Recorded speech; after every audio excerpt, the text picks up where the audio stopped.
नमस्कार, मारू राजस्थान में स्वागत है आपका। मैं हूं आपके साथ सुमित गुप्ता। बुलेटिन की शुरुआत में बात CWC कांग्रेस वर्किंग कमेटी की बैठक की। बड़ी खबर, बैठक में नेताओं की चिट्ठी पर हंगामा। 23 नेताओं ने नेतृत्व को लेकर चिट्ठी लिखी थी। बीजेपी की तर्ज पर मार्गदर्शक कमेटी का भी ऐलान संभव है।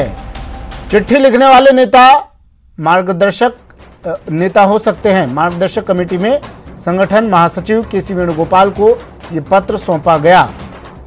राहुल गांधी ने चिट्ठी को लेकर सवाल उठाया। चिट्ठी की टाइमिंग पर राहुल ने नाराजगी जताई है। कैप्टन अमरिंदर सिंह ने कहा, इस चिट्ठी से बहुत आहत हूं। CWC की बैठक में सोनिया की अपील, पार्टी नया अध्यक्ष चुनने की प्रक्रिया शुरू करे।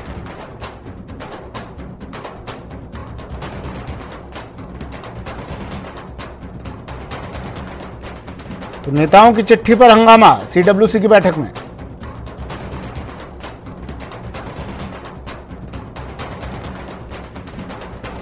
राहुल के सवाल पर कपिल सिब्बल का पलटवार। चिट्ठी को लेकर नेतृत्व पर सवाल गलत। 30 साल से पार्टी की सेवा कर रहा हूं, कपिल सिब्बल ने बात कही। कहा, बीजेपी से मिले होने की बात अपमानजनक है। मणिपुर, राजस्थान में पार्टी को मैंने बचाया। राहुल ने चिट्ठी को कहा था बीजेपी की साजिश।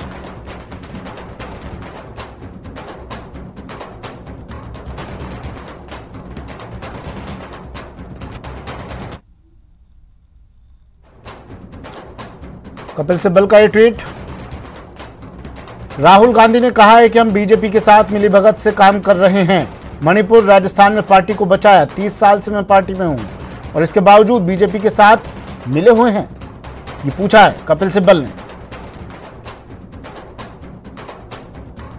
रंजीता झा मेरी सहयोगी दिल्ली से फोन लाइन पर जुड़ गई हैं। रंजीता, क्या था इस चिट्ठी में? तुम्हें देखिए, बैठक शुरू जरूर ये हुई थी इस बात को लेकर कि नया अध्यक्ष कौन होगा, लेकिन टसल अब इस बात पर होने लगी कि इन नेताओं ने चिट्ठी लिखी क्यों। राहुल गांधी ताबड़तोड़ हमला कर रहे हैं उन नेताओं पर। टाइमिंग को लेकर सवाल उठा रहे हैं कि जिस समय सोनिया गांधी हॉस्पिटल में एडमिट होती हैं, जिस समय राजस्थान में क्राइसिस रहता है, उस दौरान ये बड़े नेता चिट्ठी लिखते हैं सोनिया गांधी से और नेतृत्व परिवर्तन की बात करते हैं।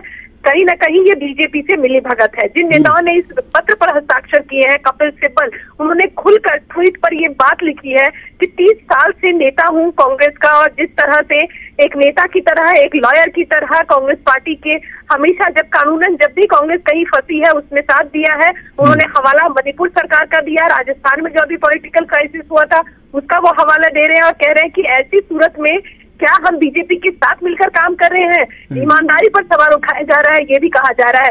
सुमित, दूसरी तरफ गुलाम नबी आजाद जो राज्यसभा में विपक्ष के नेता हैं, वो भी, उन्होंने भी इस चिट्ठी पर हस्ताक्षर किया था।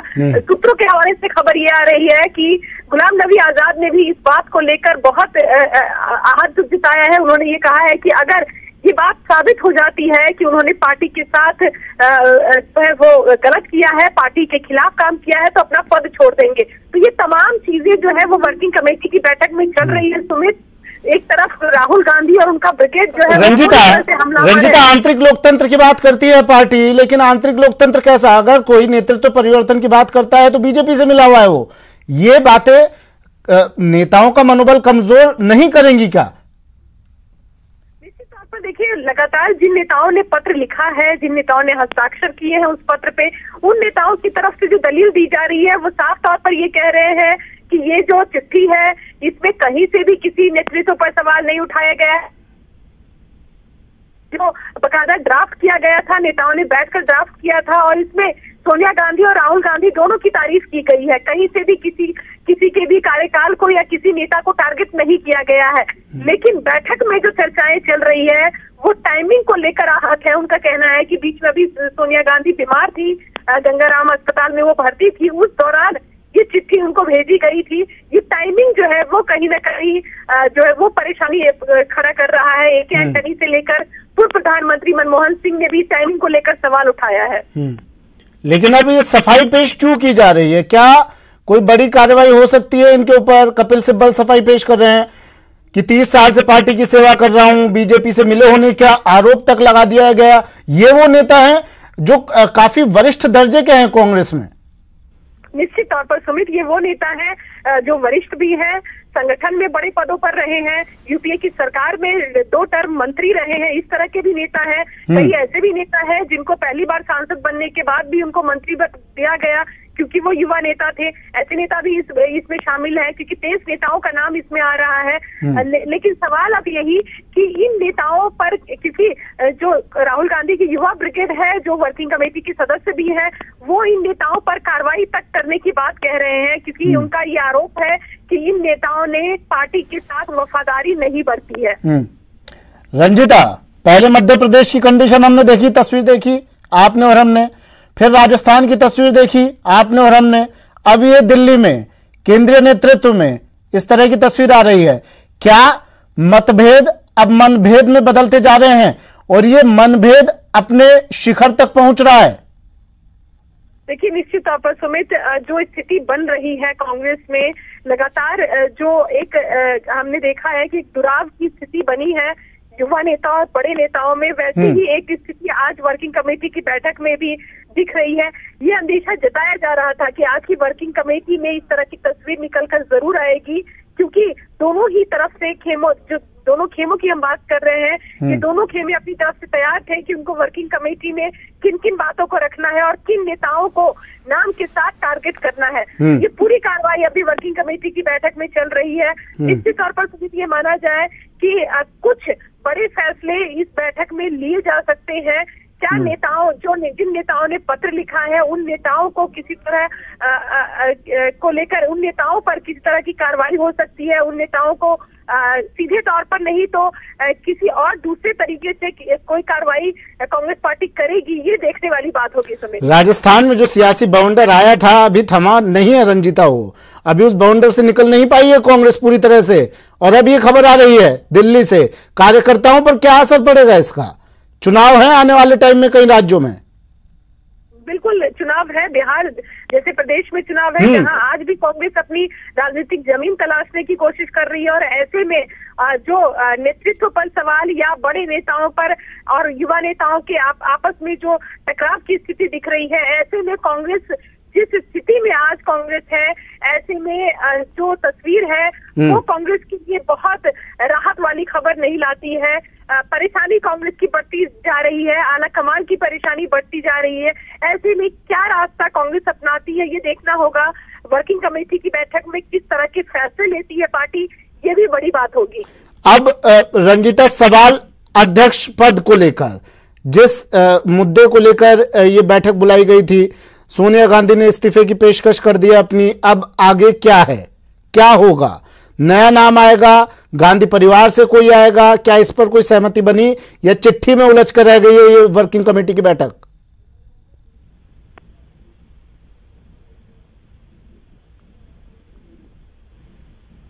आवाज सुन पा रही है रंजिता आप मेरी?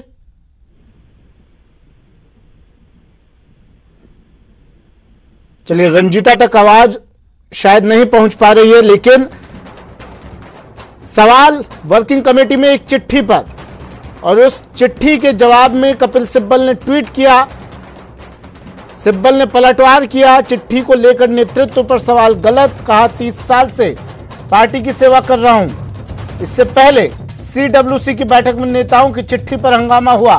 23 नेताओं ने नेतृत्व को लेकर चिट्ठी लिखी और इसके बाद बीजेपी की तर्ज पर इन्होंने, इस चिट्ठी में बीजेपी की तर्ज पर मार्गदर्शक कमेटी का ऐलान भी अब संभव बताया जा रहा है। ऐलान हो सकता है चिट्ठी लिखने वाले नेता मार्गदर्शक कमेटी में हो सकते हैं। संगठन महासचिव केसी वेणुगोपाल को पत्र सौंपा गया। ये राहुल गांधी ने चिट्ठी को लेकर, चिट्ठी की टाइमिंग को लेकर सवाल उठाया।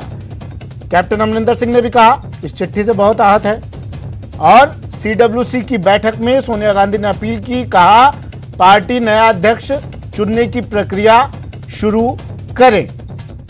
अध्यक्ष पद छोड़ने के संकेत दे दिए सोनिया गांधी ने, लेकिन राहुल गांधी अभी भी अध्यक्ष बनने को तैयार नहीं। लेकिन उससे पहले ये लेटर बम, और राहुल ने सवाल उठाए। राहुल गांधी के सवाल पर कपिल सिब्बल ने कहा कि 30 साल से मैं पार्टी का सेवा कर रहा हूं, पार्टी की सेवा कर रहा हूं, और अचानक हम पर बीजेपी से मिले होने की बात कह दी जाती है। मणिपुर, राजस्थान में पार्टी को बचाया। राहुल ने चिट्ठी को बीजेपी की साजिश बताया है और अब कई नेताओं पर सवाल उठ गया है इसके बाद, और उन नेताओं ने ट्वीट भी करने शुरू कर दिए हैं। कह दिया है ये अपमानजनक स्थिति है हमारे लिए। हम 30 सालों से पार्टी की सेवा कर रहे हैं, 35 सालों से, 40 सालों से, 25 सालों से, 20 सालों से पार्टी की सेवा कर रहे हैं, लेकिन इतने साल पार्टी में खपाने के बाद, पार्टी को देने के बाद हमें कहा जाता है कि बीजेपी से मिले हुए हैं हम। ये बेहद अपमानजनक स्थिति है। कपिल सिब्बल ने ट्वीट किया और लिखा अपने मन का दर्द, अपने दिल की बात। कहा यह हमारा अपमान किया गया है। अपमान होने की बात एक वरिष्ठ नेता कांग्रेस वर्किंग कमेटी के तुरंत बाद ही ट्वीट आता है और ये वरिष्ठ नेता कह रहे हैं कि हमारा अपमान किया गया है।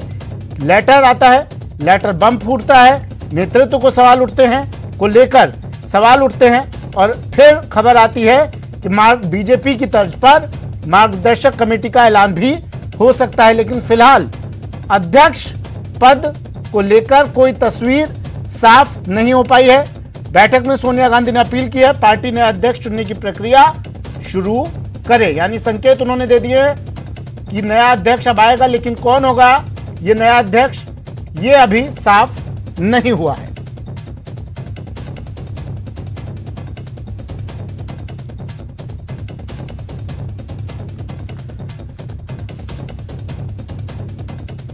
फैसले की घड़ी आई और इस सीडब्ल्यूसी की बैठक पर नजरें टिकी हुई थी, लेकिन इस बैठक में फिलहाल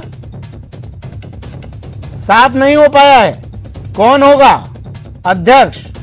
सोनिया गांधी ही बनी रहेंगी, क्योंकि अब सीडब्ल्यूसी उनसे रिक्वेस्ट करेगी कि साहब इस्तीफा मत दीजिए, या फिर जैसे अशोक गहलोत की बात करें, दिग्विजय सिंह की बात करें। दिग्विजय सिंह ने ट्वीट भी किया था कि हमें या तो सोनिया गांधी ही हमें अध्यक्ष के तौर पर चाहिए या राहुल गांधी, यानी गांधी परिवार से इतर नहीं सोच पा रहे हैं अपने अध्यक्ष के तौर पर ये नेता।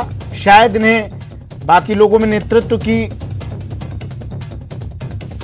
कमी अभी नजर आती हो। वरुण पुरोहित जी कांग्रेस से हमारे साथ फोन लाइन पर जुड़ गए हैं।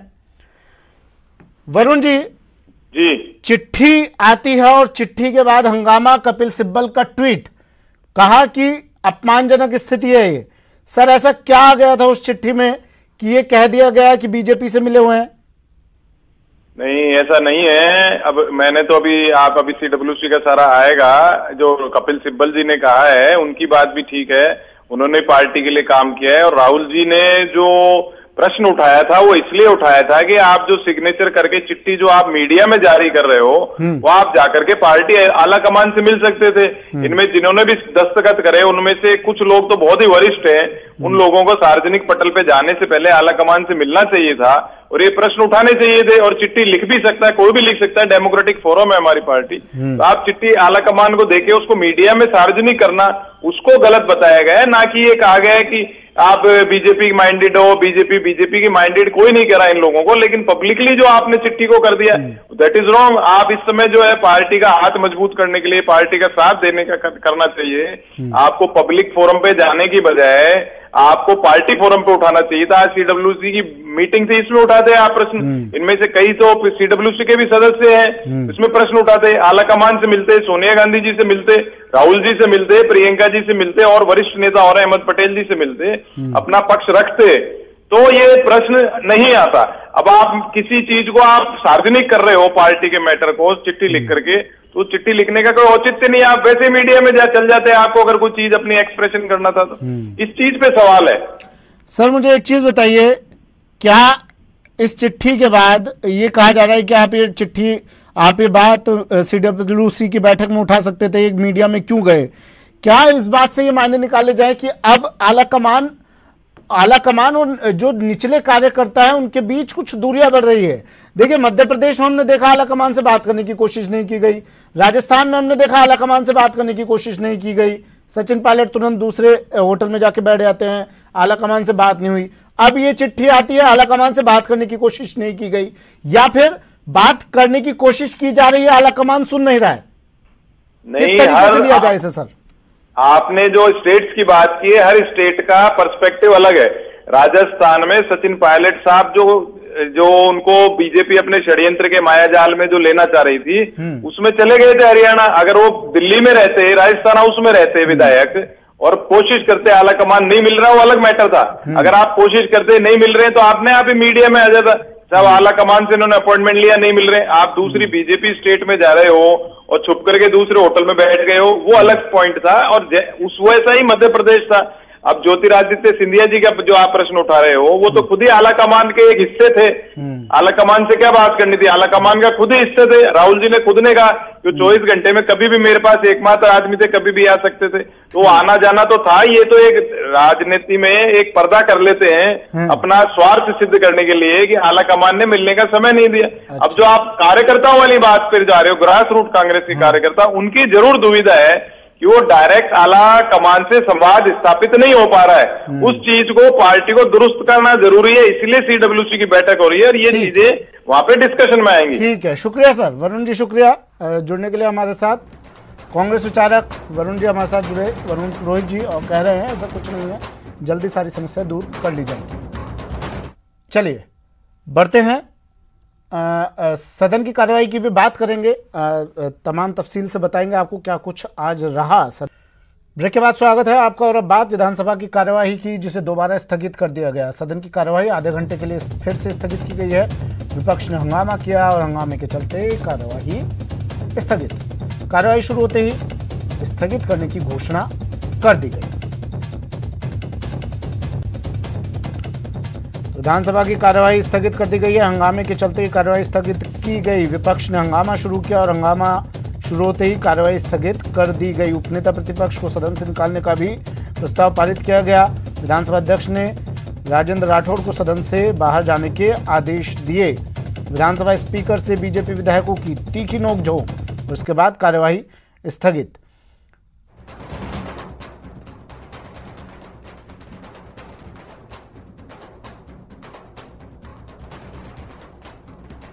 सुधीर मेरे सहयोगी हमारे साथ सीधा जुड़ गए हैं जयपुर से। सुधीर, कितनी देर बाद कार्यवाही शुरू हो गया? देखिए, सबसे बड़ी बात यह है कि ऐसा हुआ है। इससे पहले 13वीं विधानसभा के दौरान जब कांग्रेस की सरकार थी, उस दौरान भी राजेंद्र राठौड़ के खिलाफ एक प्रस्ताव लाया गया था और उस प्रस्ताव के जरिए उनको बाहर करने की थी। तब तो मार्शल भी सदन के अंदर बुला लिए गए थे, लेकिन इस बार मार्शल नहीं बुलाया, केवल कहने मात्र के बीच हंगामा हुआ और विधानसभा अध्यक्ष ने आधे घंटे के लिए विधानसभा की कार्रवाई स्थगित कर दी।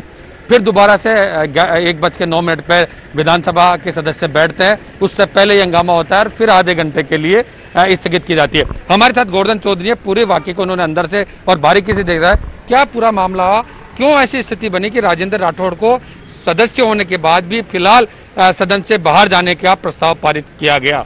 देखिए, इसकी जो शुरुआत हुई थी वो विधानसभा में भिखारियों और निर्धन व्यक्तियों का पुनर्वास बिल था। उस पर चर्चा के दौरान जो बिल पर कई स्टेज में चर्चा होती है, बीजेपी विधायक किरण माहेश्वरी और उपनेता प्रतिपक्ष राजेंद्र राठौड़ ये डिमांड कर रहे थे कि बिल की पहली स्टेज पर वो बोलना चाह रहे थे। स्पीकर ने ये कहा कि ये जो बिल लाया गया ये सुप्रीम कोर्ट के ऑर्डर के बाद में लाया गया, तो लिहाजा पहले स्टेज पर चर्चा की अनुमति नहीं दी जा सकती। बाद में उन्होंने स्पीकर का कहना नहीं माना और बात नोकझोंक करने लग गए। स्पीकर और बीजेपी विधायकों की इस नोकझोंक के बीच में काफी देर तक ये नोकझोंक चली। इस बीच स्पीकर ने अगली कार्रवाई जो बिल की होती है पहले स्टेज पार करके, और पारण की लगभग चर्चा वाली स्टेज आ चुकी थी, पारण की स्टेज आ चुकी थी, लेकिन इसके बावजूद राजेंद्र राठौड़ और बीजेपी के कई विधायकों ने वेल में आकर के हंगामा शुरू कर दिया। हंगामे के बीच ही स्पीकर से दोबारा नोकझोंक शुरू हो गई। तो स्पीकर ने खुद कहा कि उपनेता प्रतिपक्ष राजेंद्र राठौड़ को सदन से बाहर निकालने का प्रस्ताव लाइए। तत्काल बाद जो संसदीय कार्य मंत्री शांति धारीवाल है, उन्होंने हाउस में राजेंद्र राठौड़ को बाहर निकालने का प्रस्ताव लेके आए। हाथों हाथ वोटिंग हुई और ध्वनिमत से प्रस्ताव पारित कर दिया गया। प्रस्ताव हो गया, तमाम चीज हो गई। ऐसा एक उदाहरण देखने को मिलता है 13वीं विधानसभा के दौरान। उस समय भी इसी तरह का हुआ था जब विपक्ष में बीजेपी थी, और 2008 से 13 का बीच का वाकया है जब राजेंद्र राठौड़ को ही बाहर निकालने का प्रस्ताव पारित हुआ था। उस समय मार्शल तक बुला लिए गए थे और उसके बाद सदन के अंदर धरना भी दिया गया था। तो क्या आज वही स्थिति वापस नजर आने वाली है कि जो 13वीं विधानसभा के दौरान थी? लग तो ऐसा ही रहा है, क्योंकि बीजेपी विधायक है वो पहली स्टेज पर बोलने की मांग कर रहे थे, और आज का जो पूरा दिन है वो ही तनावपूर्ण स्थिति में है बीजेपी के लिए, क्योंकि पहले बीएससी की बैठक का इन्होंने बहिष्कार किया था। जो 2 बिल आज अचानक लाए गए हैं उसको लेकर के भी बीजेपी की आपत्ति ये थी कि आप बिना पूर्व सूचना के इस तरह से बीएससी की आपात ऐसे बैठक बुला करके और आप बिल ये कल लाए जाने चाहिए, आज हाथों हाथ बिल नहीं रखे जा सकते। क्या बीजेपी चाहती है कि बैठकें और ज्यादा हो, भले कोविड काल चल रहा हो, और सरकार नहीं चाहती कि कोविड काल में पूरी तरह से पूरे के पूरे विधायक यहाँ असंबल हो? तो 1 दिन या 2 दिन करते करते तीसरा दिन की बैठक हो गई, तो क्या बीजेपी आगे चलवाना चाह रही थी, क्योंकि शून्यकाल और प्रश्नकाल चलाने की भी मांग थी? बीजेपी की सीधी सी मांग है कि एक तो प्रश्नकाल और शून्यकाल की कार्रवाई होनी चाहिए, दूसरा जो आज बिल यहाँ बीएससी की बैठक में तय हुए थे, 2-3 एडिशनल बिल लाए गए थे, उन बिल्स पर कल चर्चा करने की मांग बीजेपी कर रही थी। लेकिन जो बीएससी में जो कामकाज तय हुआ वो केवल आज तक का ही कामकाज है, तो विधानसभा को ज्यादा चलाने के पक्ष में बीजेपी यहां नजर आ रही है। एक बार तो ये गतिरोध बना हुआ नजर आ रहा है कि 2013वीं विधानसभा का अगर उल्लेख करें, और उस समय तो धरना भी लगा, 3-4 दिन तक बीजेपी के विधायक धरने पे हाउस के अंदर भी बैठे रहे। तो क्या अगर आज ऐसी स्थिति बनती है तो फिर बाकी के बिल और सरकार किस तरह से कामकाज करवाएगी पास? देखिए, जहां तक विधायी कामकाज की बात है, आज तो ये टकराव अगर पहल करके और खत्म नहीं किया गया तो ये गतिरोध बना रहेगा, क्योंकि आज विधानसभा का आखिरी दिन है।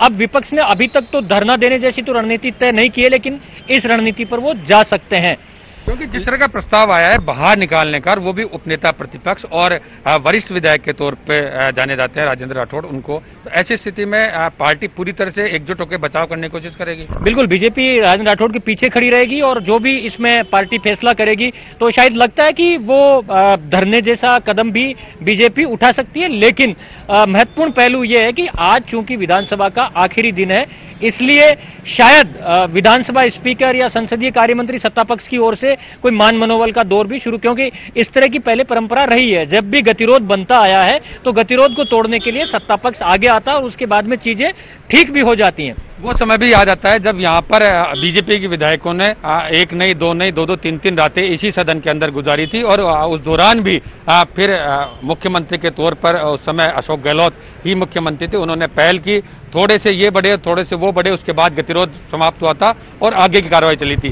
संभवतः क्योंकि आज ये इस सत्र का 15वीं विधानसभा के 5वें सत्र की ये 30वीं बैठक है, और इसमें अंतिम दिन क्योंकि बीएससी की बैठक का प्रतिवेदन रखा जा चुका है, ऐसे में माना यह जा रहा है कि ये जो गतिरोध है संभवतः अभी विधानसभा अध्यक्ष अपने चेंबर में बीजेपी के नेताओं को बुलवाकर और उनसे बातचीत करके ये सुलह करवाई जा सकती है, तो वैसी स्थिति संभवतः नहीं बने। लेकिन आज की बड़ी खबर के तौर पर देखें तो यही नजर आता है कि उपनेता प्रतिपक्ष राजेंद्र राठौड़ को सदन से बाहर करने का जो प्रस्ताव है वो पारित किया गया, और उसके बाद हंगामे की स्थिति बनी। जी चलिए, शुक्रिया सुधीर तमाम जानकारी के लिए। तो आधे घंटे के लिए फिर स्थगित की गई है सदन की कार्यवाही, और आधे घंटे के बाद फिर शुरू होगी। 1:40 पर कार्यवाही फिर से शुरू होगी।